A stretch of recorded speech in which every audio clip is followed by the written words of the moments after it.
ఈ రోజు night reception అయితే చాలా ఎంజాయ్ చేసాము. మేము భోజనం చేసేటప్పటికి నైట్ 2 అయితే అవుతుంది. ఎందుకు అంటారా, ఇప్పటి వరకు రిలేషన్స్ అందరూ వచ్చి ఫొటోస్ తీసేటప్పటికి మేము అలా స్టేజ్ మీదే ఉండిపోయాము.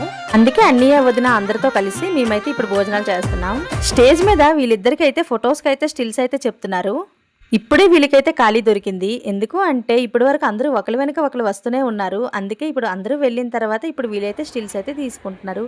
మరి ఫంక్షన్ హాల్ అయితే చూడండి ఎలా ఉందో, చాలా బాగుంది కదా. ఈ ఫంక్షన్ హాల్లో ఈ చివరి నుంచి ఆ చివరి వరకు మొత్తం ఫుడ్ ఐటమ్స్ అని, అసలు ఇలాంటప్పుడు ఏవి తినాలో కూడా అర్థం కాదు. అందరివి భోజనాలు అయిపోయేవి కదా అనుకొని ఇంకా పార్టీ అయిపోయిందని అనుకోకండి. ఇంకా అసలైన డాన్స్లు ఇంక ఇప్పుడే స్టార్ట్ అవుతాయి.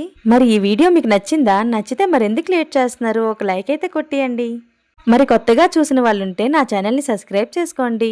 మరి ఇక్కడ పెళ్ళికొడుకు పెళ్ళికూతురికి స్టేజ్ పైకి ఎలా ఇన్వైట్ చేశారో ఆ వీడియో కూడా మీకు కింద లింక్ పెడతాను. ఎవరికైనా ఇంట్రెస్ట్ ఉంటే చూడండి.